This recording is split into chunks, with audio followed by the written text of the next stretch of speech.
5 minute के बाद मैं बाहर निकली और कमरे में देखने लगी कि वो लोग क्या करेंगे। दरवाज़ा अंदर से बंद था। खिड़की को हल्का सा धक्का दिया तो उसका दरवाज़ा खुल गया। मैंने देखा तो मेरी आंखें फटी की फटी रह गईं। वो दोनों सामने बेड पर लेटे थे। अंकल का एक हाथ अम्मी के सीने पर था और एक अम्मी की टांगों में। अंकल अम्मी से, मैडम बहुत इंतज़ार करवाया आपने। अम्मी, इंतज़ार करने के बाद जो सुकून मिलेगा वो कभी नहीं भूलेंगे आप। सब्र का फल मीठा होता है। और वैसे भी अब तो आ गई हूँ ना, आपके पास कर लो मज़ा। अंकल, मज़ा तो आपने खुद देना है, बहुत तारीफ सुनी है आपकी।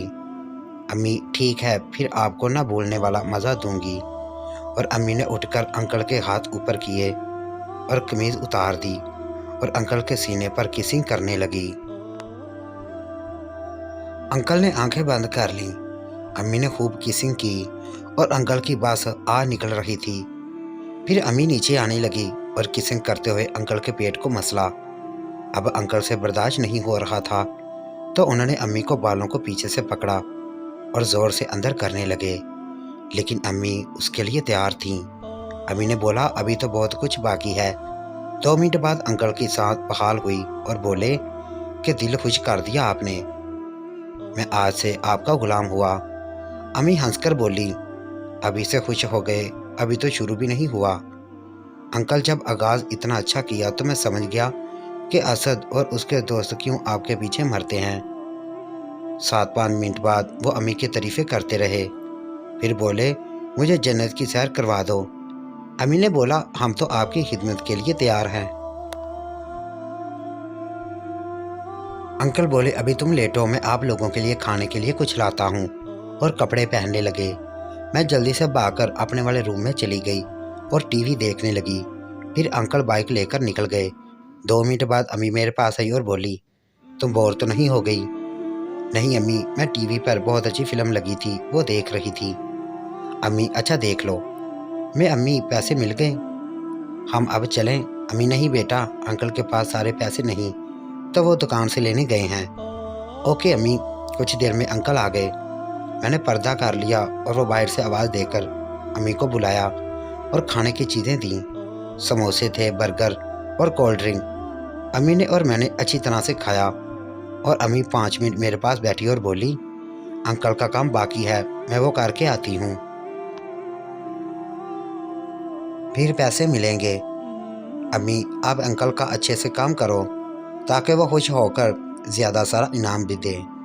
अम्मी हंस दी और चली गई दूसरे कमरे में और दरवाज़ा बंद कर दिया। अंकल, हाँ जी, मज़ा आया खाने का? अम्मी, जी हाँ। चलो अब मैं आपको जन्नत की सैर करवा दूँ, ऐसा ना हो कि आप यहाँ से रह जाएं। मैं फिर से खिड़की से बाहर सब देखने लगी। दोस्तों, मेरी खुद की हालत क्या थी वो सब बाद में बताऊंगी। अम्मी और अंकल फिर से बेड पर चले गए। 2 मिनट के बाद अंकल का पाइप फिर से सलामी देने लगा। ये देखकर अम्मी ने अंकल के पाइप को हाथ में लिया और आगे पीछे करने लगी ताकि अच्छी तरह से खड़ा हो जाए। जब फूल अच्छी तरह से तन गया तो अम्मी ने अंकल को हल्का सा धक्का दिया। अंकल बेड पर गिर गए तो अम्मी अंकल के ऊपर चढ़ गई। जाने दो सारा। अम्मी कुछ नहीं बोली और हल्का हल्का ऊपर होने लगी और साथ आ की आवाज़ भी आने लगी। 2 मिनट ऐसा करते बोली कि काफ़ी बड़ा है आपका। अंकल, जाने दो अब, ये बोलकर नीचे से जोर का झटका मारा तो अम्मी को इस बार तकलीफ़ कम हो रही थी और मज़ा ज़्यादा आ रहा था। इसलिए पहली बार मुझे अम्मी की हालत पर तरस आया कि वालिदैन अपनी औलाद की खुशी के लिए अपनी इज़्ज़त तक नीलाम कर सकते हैं और औलाद के सुकून के लिए किसी भी मर्द के नीचे जा सकती हैं। औलाद की खातर अपनी कुछ भी कर सकती हैं। मेरा दिल किया कि जाके अम्मी को गले से लगा लूं और उनके पाँव धो के पीऊँ कि आप हमारे लिए अपने असूलों का गला घोंट कर किसी और मर्द के नीचे बेलबास पड़ी हो। लेकिन मैं ऐसा नहीं कर सकती थी। अभी मैं इन्हीं सोचों में गुम थी कि अंकल बोले, मैडम सच में आप जैसा मज़ा कोई नहीं दे सकता। आपने मुझे खुश किया, अब देखना मैं आपको कैसे खुश करता हूँ। अम्मी ने बोला, आप अपना काम पूरा करो। फिर अम्मी वहाँ से उठी और वॉशरूम में गई और टांगों को साफ़ किया, बाहर आई और बेड पे अंकल के साथ बैठ गई। अम्मी अंकल से, हाँ सर जी, फिर कैसा लगा मेरे साथ जन्नत की सैर करना? अंकल बस मत पूछो, ऐसा मज़ा तो कभी मेरी बीवी ने भी नहीं दिया। मैं तो आपका गुलाम हो गया हूँ आज से। सच बोला था असद ने कि तुम्हारा कोई जवाब नहीं, और उठकर वॉशरूम चले गए। अम्मी अभी तक बैठी थी। अंकल वापस आए तो अम्मी बोली, क्या मैं कपड़े पहन लूँ या अभी हिम्मत है आप में? अंकल बोले, बस आज के लिए इतना काफ़ी है, और 1 मिनट है, जब मैं बुलाऊँ आ जाना। अम्मी, जनाब हम हैं ही आपकी खिदमत के लिए। शुक्रिया। ये दोनों कपड़े पहन चुके थे। तब मैं बाहर रूम में आकर टीवी देखने लगी। 2 मिनट बाद वो दोनों रूम में आए और मुझे बोले, तुम बोर तो नहीं हुई? नहीं अम्मी, इतना बड़ा टीवी है इनका। मैंने तो फिल्म देखी जो अभी ख़त्म हुई, बहुत मज़े की फ़िल्म थी। अंकल आपको टीवी पसंद आया? जी अंकल बहुत। अंकल, अम्मी से शाम को इस तरह का टीवी आपके घर आ जाएगा। शुक्रिया अंकल। इसके बाद वक्त देखा तो दिन के 2 बज रहे थे। अंकल चलो अब चलते हैं। हम लोग बाहर निकले और रिक्शा लिया और मार्केट में आ गए। अंकल हमारे आगे आगे थे बाइक पे। बाज़ार पहुँचे, अंकल ने किराया दिया और हमको लेकर एक होटल में चले गए। होटल में अंकल ने हमको चिकन कढ़ाई खिलाई और काफ़ी देर गपशप की। वक्त 3 से ऊपर हो गया। अब हमको निकलना चाहिए। अंकल ठीक है, और आपका टीवी बाकी है, पहले वो पसंद कर लो फिर चले जाना। और हमको लेकर दुकान पर चले गए। जब हम टीवी पसंद कर रहे थे तब मैं देखा कि दुकान वाला अम्मी को भूखी आंखों से देख रहा था। बहुत तरसा हुआ।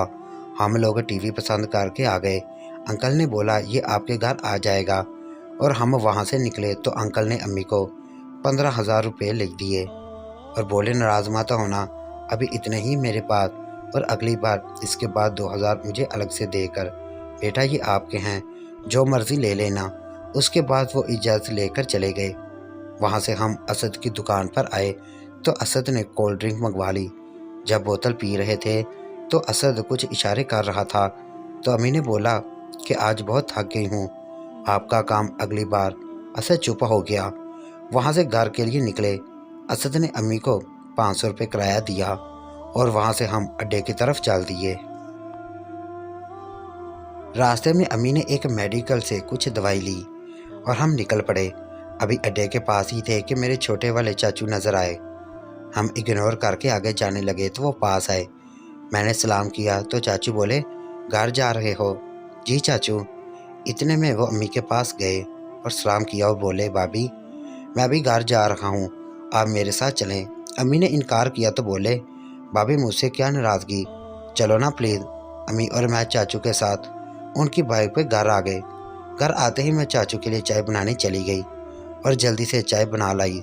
तो चाचू ने पूछा मार्केट में क्या लेने गई थी? तो मैंने जल्दी से बोला, चाचू टीवी लेने। आपको पता है अदनान मैच की वजह से देर तक बाहर रहता है, तो मैंने उसके लिए टीवी पसंद किया है।